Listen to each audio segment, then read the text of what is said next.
Assalamualaikum warahmatullahi wabarakatuh. Sahabat Islam yang dirahmati Allah Subhanahu wa taala.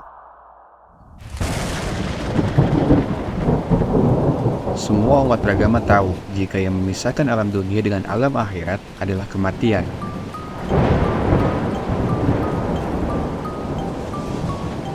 Dan dalam Islam, malaikat yang menjemput nyawa manusia ialah malaikat maut yang bernama Israil alaihissalam.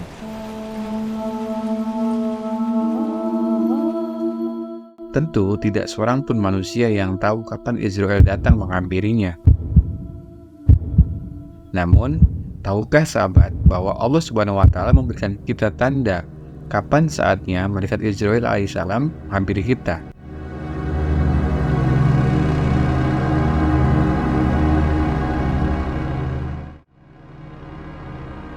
Oleh karena itu, pada kesempatan kali ini, kami akan memberikan informasi terkait tanda-tanda datangnya malaikat maut kepada kita. Di akhir video juga akan kami tambahkan bonus perkataan malaikat maut saat akan mencabut para kekasih Allah Subhanahu wa taala. Jadi, tonton hingga selesai videonya agar sahabat bisa mendapatkan keseluruhan ilmunya. Yuk sama-sama belajar. Dalam hadis yang diriwayatkan Abu Imamah Al-Bahili,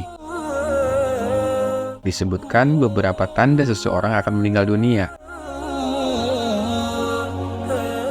yaitu tidaklah Allah mencabut nyawa seseorang kecuali orang tersebut didatangi oleh 4 malaikat terlebih dahulu. Berikut ini 6 tanda malaikat maut akan menghampiri kita. Pertama, malaikat pertama dari 4 malaikat akan mencabut kekuatan seseorang yang akan dicabut nyawanya. Ia akan merasa lemah, tidak seperti sebelumnya.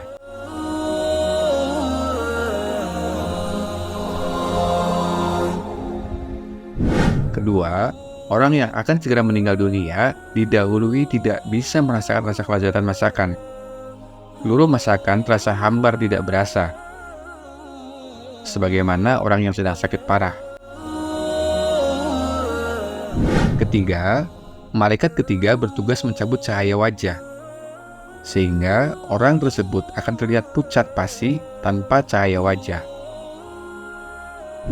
Keempat, malaikat keempat bertugas mengambil dosa-dosa ketika mereka sakit. Kelima, mereka menggigil pada seluruh kujur badan dengan getaran sangat kuat.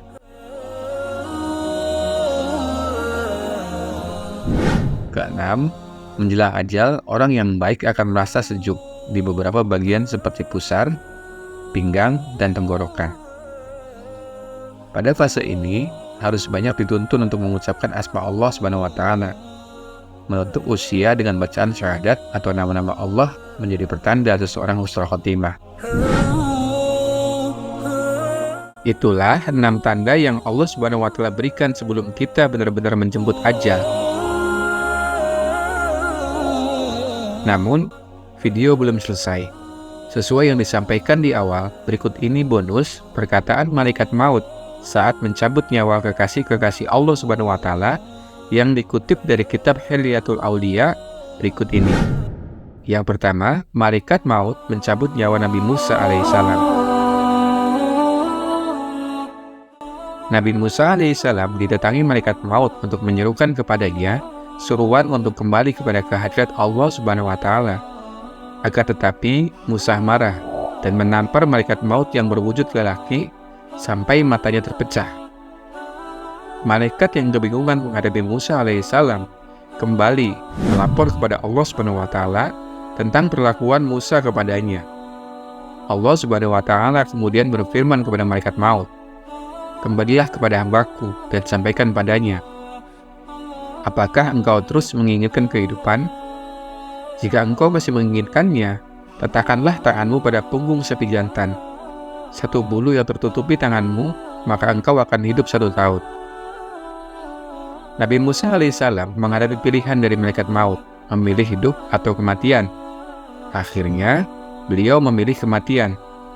Beliau meminta kepada Allah Subhanahu wa Ta'ala untuk dimatikan dekat dengan Baitul Maqdis, sedekat lemparan batu.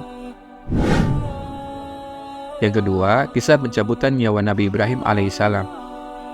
Nabi Ibrahim alaihissalam didatangi oleh Israel dan dalam bentuk seorang lelaki.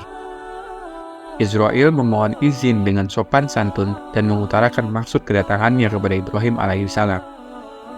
"Wahai Nabi Allah Ibrahim, saya datang untuk mencabut nyawa Anda." Ibrahim sontak menjawab, "Hei Israel, kamu tahu saya siapa? Saya adalah Khalilur Rahman, kekasih Allah. Tidak ada seorang kekasih akan dimatikan kekasihnya." Israel diusir dan menghadap Allah Subhanahu wa Ta'ala untuk melaporkan Nabi Ibrahim alaihissalam. Allah Subhanahu wa Ta'ala kemudian berfirman kepada Israel untuk mengucapkan, "Katakanlah kepada Ibrahim, memang ada seorang kekasih tidak suka untuk bertemu kekasihnya." Dengan kata-kata ini, Israel kembali menghadap Ibrahim alaihissalam dengan argumen di atas. Ibrahim alaihissalam tidak lagi merasa tersinggung sebagaimana kejadian pertama. Terima kasih telah menonton. Semoga kita senantiasa dalam lindungan Allah Subhanahu wa Ta'ala dan diwafatkan dalam keadaan husnul khotimah. Amin, amin ya rabbal alamin. Sampai jumpa di video berikutnya. Wassalamualaikum warahmatullahi wabarakatuh.